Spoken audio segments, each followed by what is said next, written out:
没有走完的路不会是终点，故事的走向是自己选择的坚持。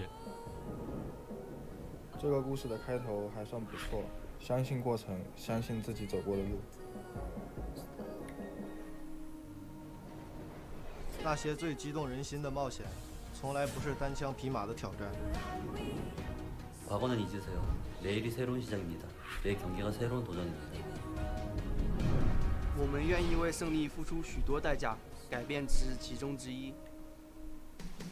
어떤 사람이든 현재에 만족하지 않고 어떠한 사람이든 제자리 걸음을 하지 않는다. 过去的荣耀就存留在记忆中，这一抹红色要照亮未来。 为之付出的心血越多，收获的果实才越甘甜。赛场上的事怎能尽如人意？我只想追求无愧于心。保持微笑，胜利总会专顾你。在尝过赢得一切的滋味之后，你绝对不会甘心做一样的。尖矛和利刃是勇者的武器，也有最坚硬的盾和扬起风帆的大旗。如果翻不过这座山， 他们就听不到你的故事。这个故事的结局将由我们来谱写。为了无悔，为了胜利，为了站在世界这边。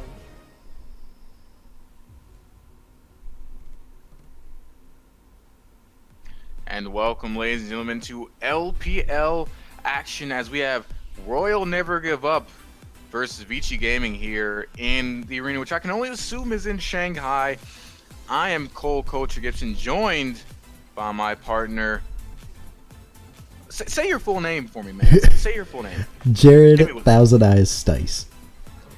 Mr. Stice, Thousand Eyes, as we're familiar with him.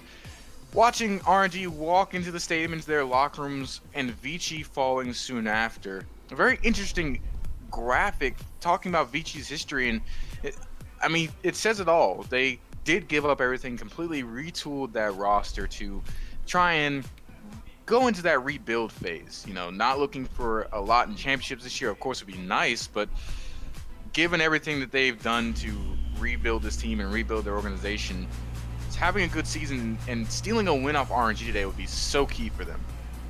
Yeah, and just also Uzi at the end, walking up the steps, being that final boss. You know, Uzi's just what everybody knows about China. You know, even people who don't really know China that well know Uzi. And to see this kind of a matchup, a team that's trying to build themselves back up against a team that is pretty solidly in place already, is going to be a really interesting matchup. Yeah, I mean, he's the king of China. You know, king of LPL. There's no one better than Uzi in the LPL at AD carry, much less in the world than him at AD carry. And although for the first half of this split, he wasn't seen that often, you know, it's customary for him to kind of take a break almost and reset and get ready. He's back, I believe, and ready to go, ready for action as we're watching the Chinese LPL casters read out introductions. Look at all those signs in the background, man. Look at all that support for for Royal Never Give Up. You got the Ming sign. I see Xiaohu there. I don't see a lot of signs for Vici Gaming though, and that's kind of sad. Not surprising though, but not surprising. The signs always get me because like the signs are always really brightly lit, colorful. Like we don't get very anything like that. Right? We don't get anything like that in NA. It's really I love these signs, and I wish we had something like that. Well, you know, NA is full of all the Brandon Upper Crust the Thirds, you know, getting those goofy movie references where you hold up a sign that's too bright. Oh, I can't see my screen. Someone tell them to get the sign out of here. You know, LPL, they love their fans. They love the signs. I love the signs. I mean, I'm trying to figure out how much money they spend. Yeah, like where do you get these? Stadium? Yeah, were they given at the stadium? Were they given some sort of pin that writes in the highlight ink? Like, please, someone, I will buy one just to go down to my local soccer, Atlanta United, and wave one around. You know, they're cool. They are, and I always see the all the noisemakers there, all the little figures there, nice looking. Everything's looking real nice. Yeah, I got the chibis there, but it looks like we're gonna look at the day's schedules today. We have Royal Never Give Up versus Vici Gaming first, and then Invictus versus Billy. And at this stage in the season, Invictus looking extremely good. You know, that's Duke, the OG SKT top laner, leading that squad, and Billy, an up-and-coming roster that's looked pretty solid all year. But we're here to talk about RNG and Vici Gaming. Their mid laner, as we look at the standings here as well, you see IG sitting at the top, Rogue Warriors sitting at the top as well, and actually RNG sitting in 3rd place right now at 3-1, trying to challenge for that 2nd spot with Jing Dong in today's matchup, and Invictus, or not Vici, sitting at 1-3, just trying to put on a good showing, maybe vie with Suning for that 4th spot, but I feel like they'd be happy just to take a game off of Royal Never Give Up here in this series. Yeah, taking a game off a team that is that widely known and that renowned is always going to put your team on the right track. It's going to get them in the right mentality. And Royal Never Give Up, they're kind of in a lose-lose situation here because, like, you'd think, okay, Royal Never Give Up should win this game. And if they do, it's just...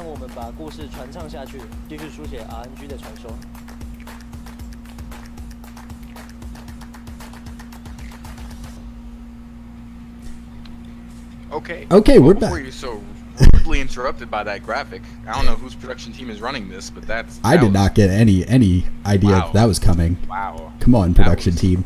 Come on, guys, really? But it's a lose-lose situation. It's a lose-lose situation for RNG. They either win and everybody expects them to win anyway, or they lose and everybody talks about how in the world they lost to a team like Vici. Right, and with things like this, it's not even just so much that you win, it's how you win. If RNG doesn't come out and get a convincing, decisive 2-0, if it goes 2-1, God forbid they give up a game to Vici Gaming, then it's like, well, they struggled to get this victory. Can they beat, Jing Dong? Can they beat Invictus Gaming? As we look at the blue side lineup here, you got Let Me in the top lane, Carson in the jungle, Xiaohu in the mid lane, and nope, Uzi's still not playing this match. Abel at AD carry and Ming at support for this lineup. Uzi's still on that hiatus. And over on the red side, we have Vici Gaming with Aodi in the top lane, Swift in the jungle, Fire Rain in the mid lane, and Snow and Caveman on that bot lane duo. Blowing that nice little cute kiss. Oh yeah. Just gotta give it to the fans right there. Give it to the fans. I'm looking at Fire Rain sitting there looking like he's ready to take Xiaohu on, man. But, I wasn't sure if it was that or heartburn. I mean, if he's having heartburn at this age, and that's very, very concerning, need to stop drinking those Chinese energy drinks. Because, might be a little bit of a health risk for you, man. But that is terrifying. Wow. Where do they get these things? Where do they find China? What are you doing? I love it, but also, what are you doing? Oh my goodness. But yeah, let's talk about that mid lane matchup. Xiaohu versus Fire Rain. I mean, I can't talk much to Fire Rain, but even so, being relatively new to LPL and having to face one of the best mid laners in the world, certainly arguably the best mid laner in the LPL, has to be intimidating, but you feel like that's almost everywhere on the Rift right now for Vici Gaming. I mean, Let Me is no slouch. Karsa, although he's not, MLXG, it's still Karsa. Where do you look for an advantage in this matchup if you're Vici? I'd have to say probably in the bottom lane, just because you're not running Uzi and you have, maybe that weak point there, because everywhere else, it's just really stacked. RNG is always a stacked lineup, and this year is no exception. And given that, you have to imagine the team composition that comes out from Vici playing around that bottom lane. Mid lane, we've seen something, a lot of supportive mid laners pick. The Galio, I think, was still popular, around this time. And others, they might even see a Lulu mid. I know LPL is one of the few regions that's willing to pull out risky picks for the victory just to help get Fire Rain through this mid lane, and then also be able to support Snow and Caveman in that bot side of the map. Yeah, and even with that bottom side, though, it's not even going to be a cakewalk because you still have Ming, who's very well known and a very good support in his own right. So no matter where you go, it's still going to be a struggle. I would think probably a supportive mid lane is the way that you'd be able to get a foothold into this game, because I don't think that Fire Rain's going to be able to hold a candle up to Xiaohu. Yeah, Ming, you can't give him that Alistar, ever. You give him that Alistar, he's such a great playmaker with that champion, having such excellent roams, and you're right. I mean, you just can't take on this RNG squad head to head in a match. You kind of have to look and, you know, pick your poison and figure out where you can go. I think one of the things they can focus on, like you said, is in the bottom lane. I also think Let Me, while he's not a slouch, he has shown some signs of inconsistency, and I think they can try and focus on that in the top side as we get into picking bans. We already have Camille and Ornn talking about that top side of the map, off the map, and what in the world's going on? China, what are you doing? Chinese production, ladies and gentlemen. Wow. All right, we're back. You see the Darius ban as well, but at this time, Fiddlesticks, Nocturne, Darius, this was a really wacky time in the middle on 8.11. Not surprised, really, to see some of these picks being banned out. Yeah, and the Rakan, Camille, Ornn on the other side, all very prominent picks at this time. Rakan still being very powerful, but we see the Taliyah being taken up right away, followed by the Aurelia. Now that is going to be, I would assume, a Taliyah jungle. This is still that time where she reigned supreme in the jungle, and she's still fairly strong in her own right. Oh, and you're giving it to someone like Karsa, who loves to play aggressive, loves to put his foot on the gas pedal. He can just, I mean, playing against Taliyah jungle is like, it's almost like she's ever at the same time, just because she has that passive with the wall running, being able to speed around the map, secure camps extremely quickly, and put so much pressure down. They're hovering the Yasuo right now. I don't think that will be the lock-in, but I mean, very it cocky. could be anything. It will be okay. It's cocky. with the Shin as well. But we got to remember on the side of Vici, that could be a mid lane Swain or a bot lane Swain. They still have a lot of flex with both this Aurelia and this Swain, so it is a little bit perplexing, and the Aatrox to be picking these picks that are very definite where they're going to go, especially on red side, into a team where, you know, you don't know. Yeah, on red side, you don't know where they're going to go with these picks, and they lock in at least one or two picks that definite, especially the Yasuo, you know where it's going, and Vici can just flex around this. Yeah, I have to think, though, that Aatrox, though, really kind of gives away what their goal's going to be. That's going to be the Aatrox top, the Aurelia mid, and the Swain bottom. This is the rework Aatrox, so it is, you know, the stat check Aatrox of just auto attack, dive people over and over again. But I have to question a little bit, kind of showing your hand here. You had the flex picks with Swain and Aurelia, but now showing that Aatrox really kind of gives your composition away. Yeah, and then banning out the Alistar as well, getting that rid of the bottom lane, taking that away from Ming, and then the Vladimir. And I think the Vladimir ban might show a little bit of your hand as well, because if it were, you know, a mid Aatrox or even a mid Swain, I don't think you necessarily need to ban the Vladimir because they can bully him, but Aurelia early, not the super bullying type when it comes to playing into a Vladimir, playing into those mages. Yeah, she can get on top of him, but he just Sanguine pulls away, he scales up, and he can basically negate most of her lane pressure. You see mainly support bans coming out from RNG, taking those away from Caveman. Caveman is known, I know this for sure, for his Morgana, being extremely good on that. Also would just negate a lot of the engage that RNG has, and then the Thresh as well, taking away some of that playmaking from the bottom lane of Vici. Yeah, and I think that's the really smart move. We talked about how Abel might be the only weak link that RNG really has, if you can call him that. But taking away Caveman's ability to get something going in the bottom lane, you're taking away these engage supports. The Fiddlesticks, the Morgana, the Thresh, they all are able to start things early in the bottom lane, all through on their own playmaking. And taking those away means that Snow and Caveman kind of have to stay into a slower matchup, and that gives RNG's other lanes the ability to get ahead. And, you know, on top of that, they ban those, and then they pick the Tahm Kench, which is such just... TK, he just nullifies any engage you have. Usually, unless you have 3 or 4 different engage tools, you see the Malphite locked in here. They have the Sejuani Malphite combo, and if you're Tahm Kench, now you're sweating a little bit because I can only swallow one person. These are ultimates that affect a wide area, you know, on the map in team fights. Not just that, but this gives Yasuo so many opportunities to ult. You have Sejuani Q, you have Taliyah W, you have Yasuo himself, you have Malphite ult. There's going to be no shortage of opportunities for Yasuo to get into this backline.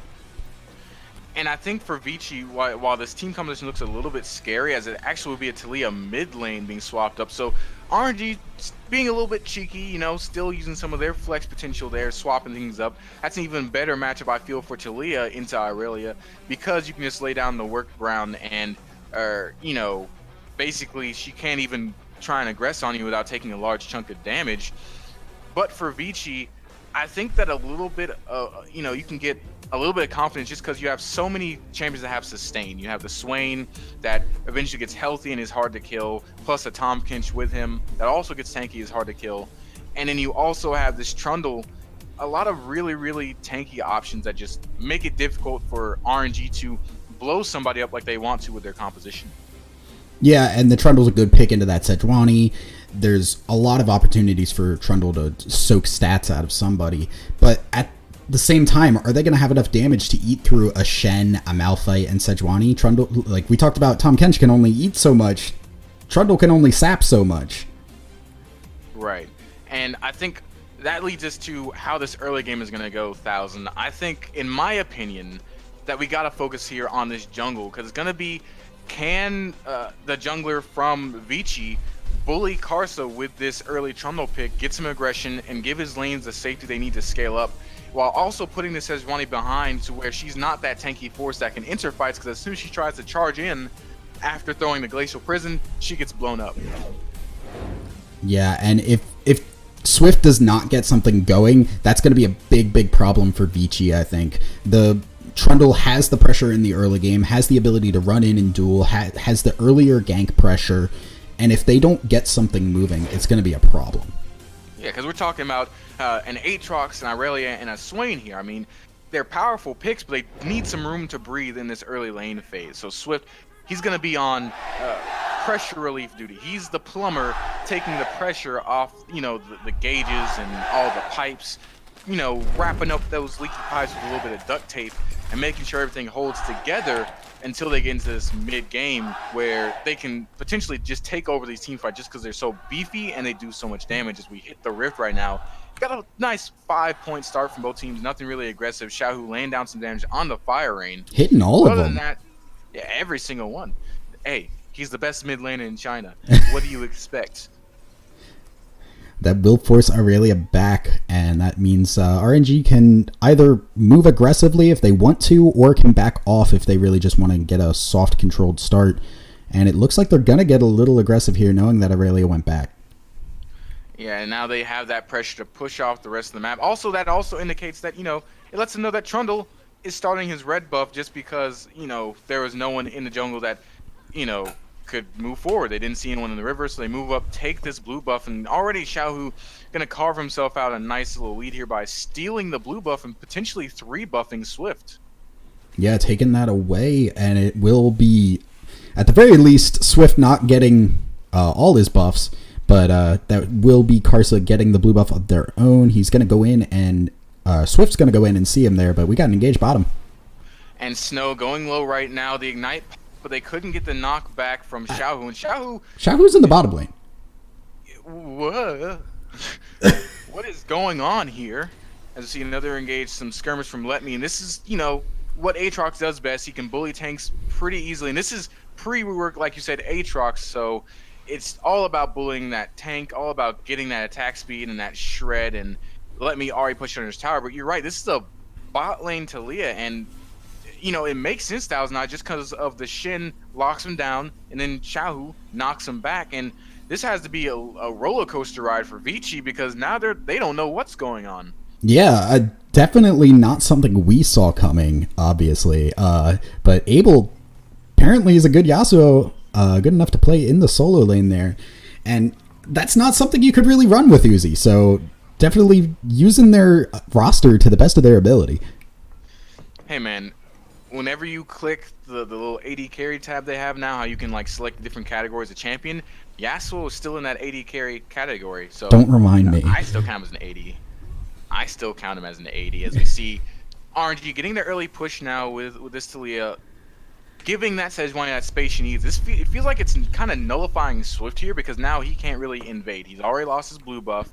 He's lost river control and therefore pressure, and this is giving Karsa time to get to that level 3 or 4, and he can make something happen around the map. The only lane that's really losing for RNG is this Malphite in the top lane, and that's fully expected, right? You don't expect a Malphite to be able to bully out Audi on this Aatrox. As we see Ming going for the flash taunt, they've landed and they get the blood extremely quickly, so efficient and so deadly.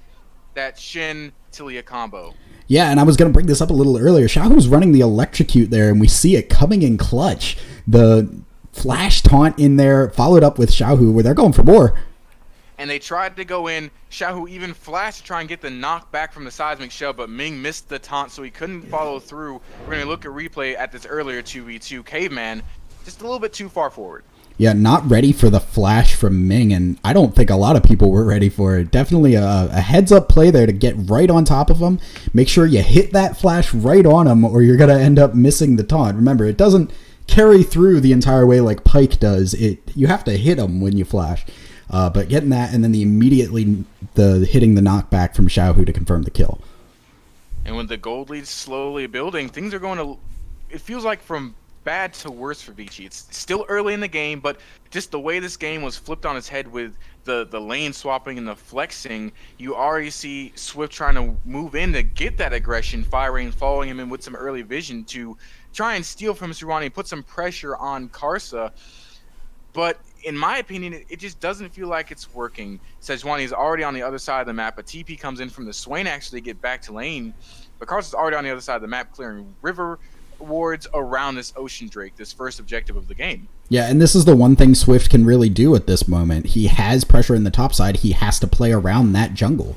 And another taunt lands in the bottom lane. The seismic shove to follow through as well. K-Man is going low. There is no ignite for the Shin anymore. He won't fall. Xiaohu does get chunked to low health, but this should give them the pressure they need to actually start that Ocean Drake, or at least put some vision around it. Another positive trade for the RNG bot lane. Yeah, and they don't over-aggress there. They don't try and go for the kill. They don't need to. All they need to do is push Caveman out of the lane again, and that's basically twice now. He's had to go back to base, whether he died or had to go back and heal up. He's just not getting any experience. He's going to fall behind. Snow now doesn't have the pressure to move up, and Xiaohu and Ming, I wanted to say Abel, but Xiaohu and Ming just really controlling this bottom half of the map.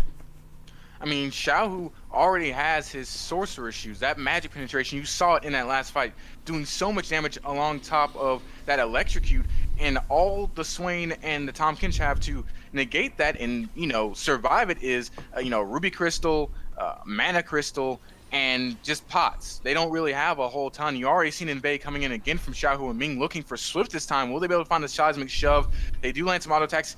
Swift stays in, but he goes just to pop the blast cone. He flashed for that too, which was kind of odd. And K-Man now... K-Man, what are you doing? Ignite is down. The flash charge from Karsa will find the kill. Another kill going to RNG. Caveman, why did you go back in there, friend? Swift was out and alive. Yeah, that seemed like a miscommunication there. Caveman walking in, and there's no vision there. They have no idea who else could be out there, and I don't know what he was going to accomplish by doing that, but it looks like we have AOD moving into the mid lane. Not going to go for anything there, though.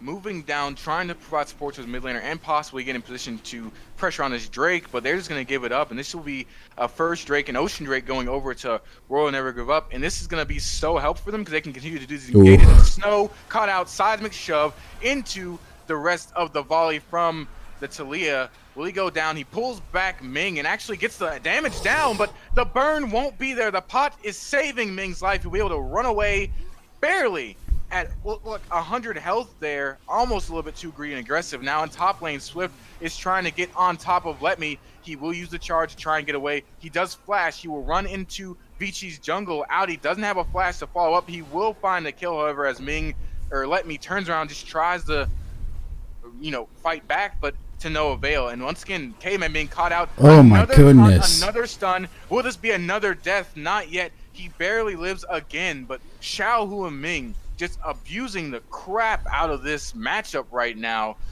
and there's nothing Snow and K-Man can really do about it. Swift on the other side trying to actually invade and go in and steal the blue buff.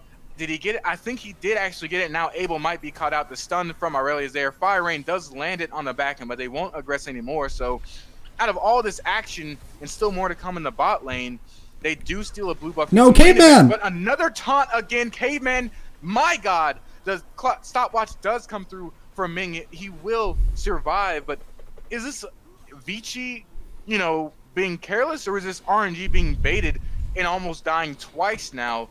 Ming almost dying in these 2v2 skirmishes. Yeah, right now we got the tale of two lanes. Mid lane seems to be a bit of Abel is winning that lane to an extent, but nothing major. Up about 15 CS right now. But look at the top lane difference and the bot lane difference. And you see the Malphite really struggling to get through. Gave that kill over to the Aatrox. And we saw Let Me flash all to put a ward behind the turret. And down in the bottom lane, you have Xiaohu just running circles around Snow and Caveman, and Ming hitting these massive taunts. The game's going to really be all about, as we see, thank you, Observer, for finally moving that. As we see, it's going to be all about how are these jugglers going to play around these winning lanes. You have bot doing really well for RNG, and you have top doing really well for Vici. And whoever makes the most out of these lanes is what's going to be the deciding factor in this game. And I think that the consolation prize for Vici is in the bottom lane. Yes, you've given over 2 kills, but it's both been on the Tahm Kench. Your Swain hasn't died. He's farming relatively well, but he's been caught out again. He will get eaten by K-Man, but can they find a way out? The Weavers come through there, cut off from the team. The ultimate will be popped from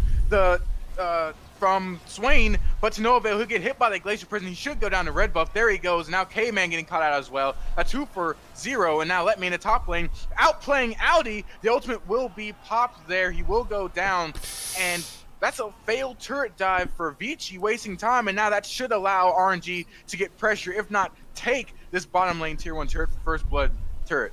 Yeah, Fire Rain going to go there and soak up some experience there, but I don't think he's going to keep that alive there. Going in was going to be a little bit aggressive, but he might have stayed too long. Yeah, he overstays. He gets caught with the permafrost and goes down. He throws out the ultimate, but to no avail. And the question in there is why? As now Audi might be caught up by Let Me. He doesn't have ultimate, however, so he can't follow through with that charge. But both side lanes being abused heavily now by the side of RNG. And that top lane that was winning by so much earlier is now looking a little bit closer after that failed turret dive and that global gold going over to RNG. Yeah, it was the caster curse coming in. We just talked about how it's all about top lane and bottom lane as we see that bottom lane fight again. Swain getting caught out by the taunt there, and Caveman saving him for a little bit, but the wall cutting Snow off, and it made it easy for Karsa to hit that ultimate. And then after that, there was no escape. Caveman, he's there to get stunned up, and then he's going down as well. Yeah, and Karsa with a little bit of deception there too, because I personally thought that he was going to go in for Tahm Kench, and he throws the ultimate the complete opposite direction to make sure Swain cannot get out of the fight. He can't escape and try and run after the ascension, the demonic ascent, goes off. And so now you're looking at RNG.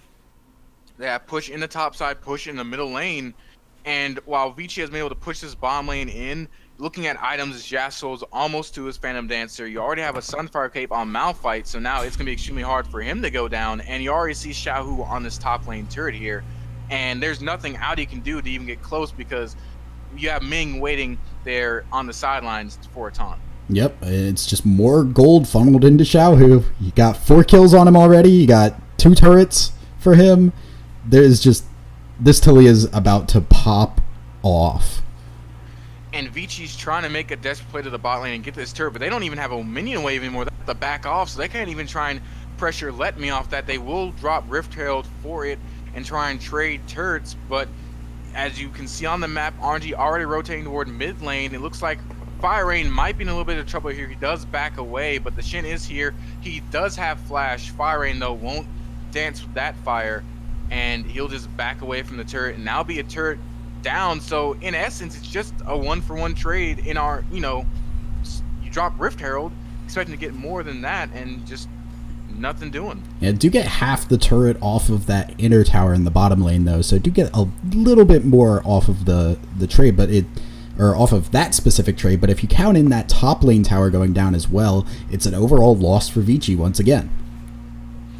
And I just want to, step back and think for Vici Gaming right now.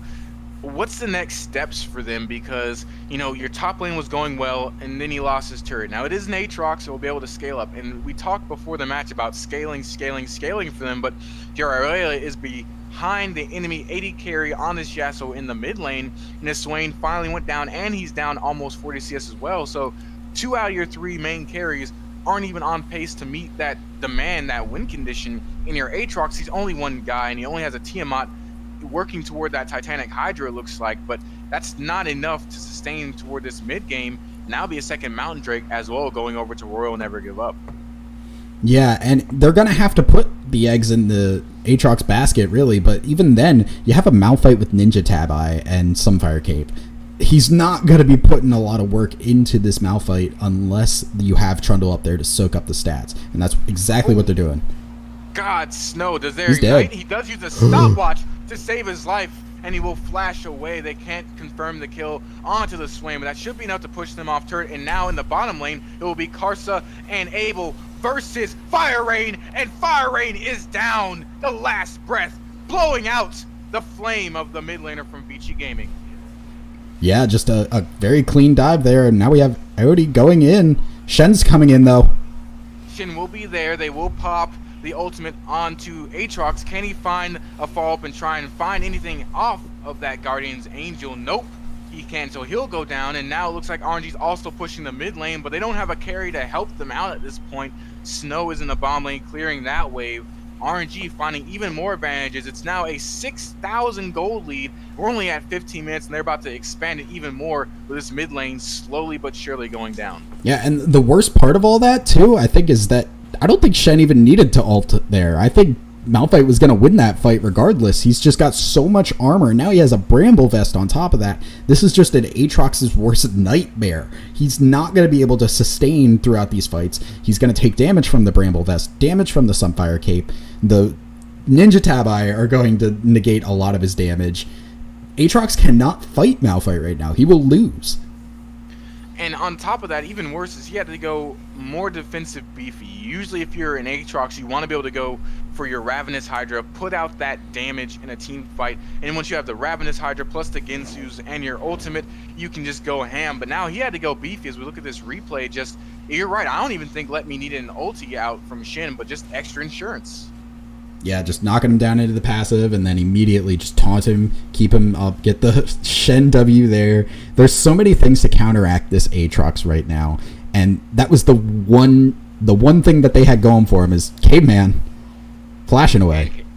Had to use this flash right there, and it seems like K-Man just, I don't know if he's disrespecting the seismic shove and the damage coming out from Xiaohu, or if he's just having an issue using his mouse, because he hasn't been able to dodge any of these seismic shoves. Anytime he's on camera, he's getting shoved backwards and chunked out for half his health, and anytime that Tom Kinch is down, it's almost like having your Shin go low and he can't interact in fights, because he tries to eat someone, he just dies and he can't follow up in the fight. Now RNG is going to try and push this top lane turret. You have the Yasuo, the Talia, and the Shin here. Tom Kinch ults back into the fight. It will be a 3v4 right now. You have Karsa's on ready. The bottom side, but he does have teleport as well, and Karsa's on the back side. They do have the Sejuani Glacial Prism, but they'll just back away. They won't be greedy for it. They'll just move toward mid lane, continue to push out waves, and get vision on the top side of Vici's jungle. Aodi is just hiding there, does not want to fight this big rock. At this point, like, can he? He can. has Bramble Vest too. He has Bramble Vest. That feels so bad if you're this Aatrox. And like I was trying to say before, actually, ooh, the Glacier Prison does land on the fire. Use the E to dodge that damage. Will he find a stun on the back end? It looks like a TP's coming in. The stun does land on the top of Karsa, but they won't follow through. They just had to do as much as they could just to dodge that engage from RNG. Now RNG looks like they're gonna move toward mid lane, push that in, take the red buff, put more vision down again, and just keep doing this endless cycle of rotation between top and mid lane. Yeah, and that was the TP for Vici as well. So another summoner down to get nothing out of there. Aodi was just ready to go there, and they just backed right off as soon as RNG saw that. And the RSC Let Me recalling, he'll probably move toward that bottom lane as well to start that split push. You have TP advantage, as you said, and now Baron should be coming up in a couple minutes. That's going to come into play because TP, while this isn't the patch where TP was given a longer cooldown, it's still about a 300-second cooldown you have to deal with. So Audi putting Vici Gaming in a tough spot, but he had to, because if he didn't TP there, RNG might have followed through with it, and they might have gotten a clean fight where they take a numbers advantage, and then a tower, maybe Baron if the fight lasts long enough, who knows. Yeah, and it's incredible to me that, like, Baron hasn't even spawned yet, and we're just looking at how much of an advantage RNG have right now. It's a crazy, crazy big lead to have 19 minutes into the game. They're up 8,000 gold, and Baron is about to spawn in a minute.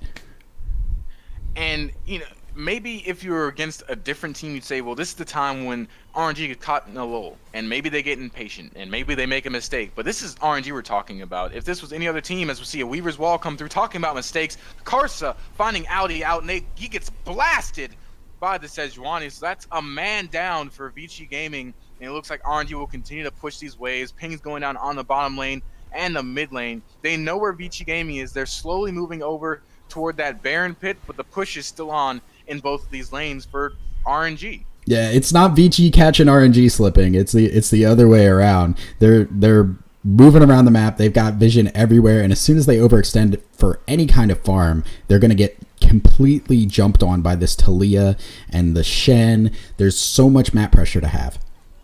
And it's just been really impressive as well, seeing RNG sort of play patient and juggle this lead almost as they chunk out Swift again. Xiaohu, you monster, forcing the Vici Gaming jungler back into the base. Now they're going to try and push this in. If they have a numbers, does miss. Snow still takes some chunk from that Loon's Echo, but they will still go in on the Caveman. They found him. The permafrost is there. Ooh, good the stun from Fire Rain is perfect, and now it looks like Vici wants to fight. The Demonic Ascension is popped from Snow. Swift gets eaten by the Tompkins, but on the back end, Let Me goes back through, and now Fire Rain throws his own ultimate. The jungler, or the top laner from RNG is separated, and now Audi will go down though. Let Me finding Caveman on the back end as well, and RNG, after looking like they might have fumbled, refine the team fight, refine solid ground, and they refine the victory as Snow barely flashes out of the knockback. That will be an inhibitor. It won't be the game, but it sure might as well be it. Ming is on his game today, hitting. I've seen him hit every taunt flash, and he's been able to taunt flash aggressively every time as we go back and look at this. And honestly, what set this up, I think, is just a great stun from Fire Rain. It gave the go button for everybody to just start this fight. Look at this. Boom, 4 people, and Truddle's back after backing. He goes in, sucks up all that tanky stats, and Let Me's only hits one person. And it only hits the Swain, who's tanky himself. So they're kiting around. Irelia is able to get in, and they're able to focus Let Me down. But then after that, they have nothing left in the tank, and RNG is able to clean up afterwards. I think if this was a game where that was anywhere near, if they were anywhere near each other in terms of gold, that would have been a very good fight for Vici to get back into this game. Right, because that fight honestly just felt a lot like they just didn't have the damage to finish what they started. You know, they, like you said, they get the perfect 4-man stun from Fire Rain. The follow-up comes through. They even kill Let Me on the backside of that, but they just didn't have the damage to finish it, and Abel did, and you saw him dip, ducking, and diving through that fight as it looks like Let Me will be found out. The ultimate will be popped from Swift, but Subjugate isn't enough to secure a kill or even a good amount of chunk damage. And now Ming on the back end can land another taunt. He will still land it, but Audi is able to use that Q to get out just in time. The Darkened Blade finding his way out of a spot of trouble, but now Vici will be pushed off with this Baron, and Vision will be secured once again from RNG.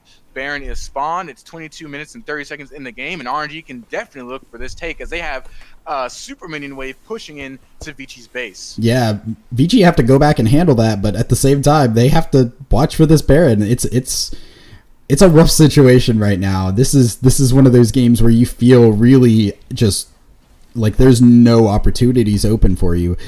Vici stuck in their base, clearing that out. They have no real ability to push their mid or top out even to get control of this Baron, and it looks like Karsa and Abel are just going to duo this while the rest of the team keeps pressure on the map. And they have enough damage, and Vici, it feels like they have to contest this, but they just can't get anywhere near it. The Talia Weaver's Wall comes through. Oh my goodness, and that should be an easy Baron secure for the side of Vici. Oh. Okay, man, what are you doing? The last breath comes through and deletes the 2 members of Vici Gaming. Swift and K-Man going down. Audi should be next. The ultimate is there, but he can't even use it. Irelia tries to dive in. Fire Rain making anything happen. He finds a kill on the back end and a stun to get away, but it won't be enough. Him and Snow just can't find the fight they want. It's 4v2. He'll dive back in, but he'll swiftly go down afterwards. Now Snow's the only member left up, and he's being chased down. They spot him on a ward, but you should be able to get back into his base. But RNG, they're going to go ahead and try and push this top lane turret and potentially end the game. Yeah, that's got to be the game right there. And I don't blame Caveman for going on that. That was really the only option they had. That Baron going over to RNG for free would basically just mean a death, a slow death right over to them. But ended up just going straight in plain view, and that gave Yasuo and Sejuani the ability to immediately turn on there. And RNG's going to play it a little bit safe here. It is only 24 minutes in, so the death timers are not long enough. And here we'll see Caveman going in again. And I mean, it's a good idea, yes, but it's expected by RNG. Yeah, they're ready. Deliver him into the pit, which is like my big thing is you didn't deliver him into the pit. Audi's laying on the teleport, and after your jungle goes down, doesn't matter who's around, they can't take this Baron. And Audi going down is just the icing on the cake on the back end of that Baron fight, and they just clean up. But you can't deliver your jungler there when they're ready for you. You know, maybe close to the pit, in my opinion, but not. It was in full vision. That was the big issue. When it was in full vision like that, it ends up with just, okay, we'll turn around and take 2 kills with our Baron. I'm okay with that. It was a good idea, and it was kind of what they had to do, but the execution could have been a little bit better. And I think on top of that, it was unfortunate that the last breath from Abel was ready just at that time. He had just used the Steel Tempest right on time to get that knock-up proc for the third use, and it was just perfect timing after the Glacial Prison as well. Now, I mean, not to say that a charge from Sejuani might not have set that up, but it just seemed really, really perfect and made for a clean play. As now RNG pushing in with that Bandit Minion. I believe 8.11, the Bandit Minion is still OP. So this, oh yeah, it's still OP, yeah. So here we go. Swift already being chunked low by the seismic shove combo from Xiao, who's been on point all game with that. And Ming not even taking damage. The Weaver's Wall comes through. The Glacier Prison does miss, but it doesn't matter. The taunt comes through. K-Man will eat him up, but the fight is set up as they can't go anywhere. The charge comes through. The last breath, 3-man finds them all. And now that will be a wipe from RNG as Swift on the back end trying to run away desperately. He'll be zoned off by Karsa, but that should be the game, as all K-Man can do is trying to run away and watch. Xiaohu might even clean him up on the backside before Nexus falls. He gets stunned. He gets eaten. Will he get the kill? It doesn't even matter. That'll be game 1 going over to RNG. Yeah, and all the Malphite mains are just screaming right now. They get to see all 3 of them get to see their main champion played in pro and hit a massive ultimate to close out the game. Just really, really good from RNG, outside of that one maybe misstep that ended up working out for them still in the bottom lane, trying to get that inhibitor. Just RNG was completely in control from the beginning of that game. I mean, just beginning to end, man. It was just RNG's show. And for Vici, I think this all fell apart when your bottom lane, mainly when your bottom lane gave up those 2 kills and fell behind.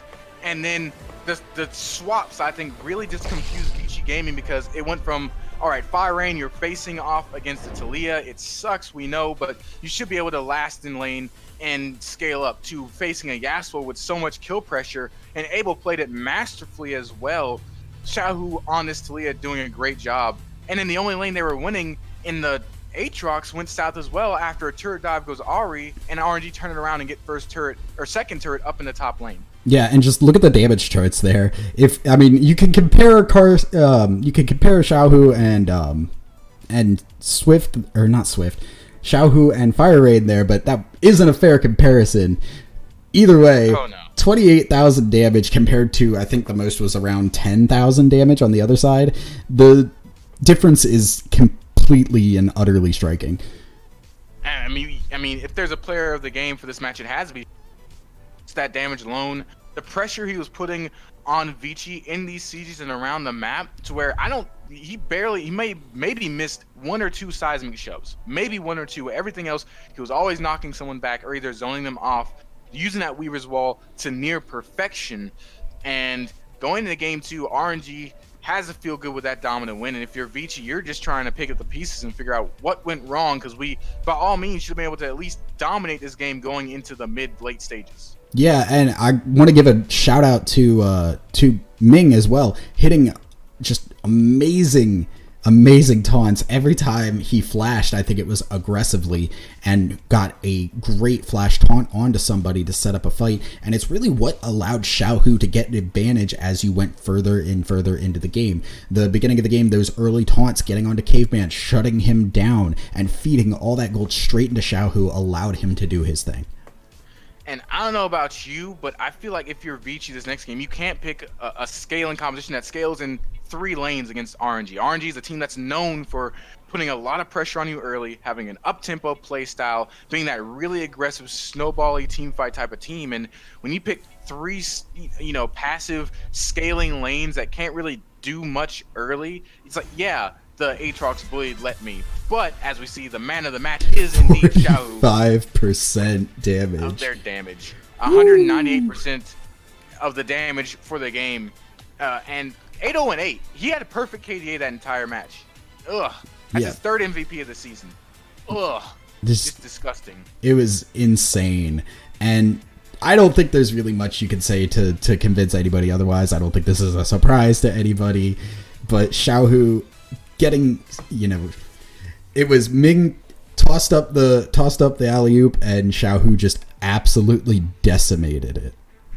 Yeah, and like I was saying before the graphic, though, I just think that, if you have this one lane that's winning, but it's winning against a Malphite, which it should be winning, and then he still fell behind. There was a point in the game where all 3 of the carries for Vici, as we see some of the highlights of the game, were only on their first item. You had the Irelia on her 24th, but that's it. You had the Swain on the Roa. He couldn't even build burst. He had to build survivability and sustain because he was so far behind.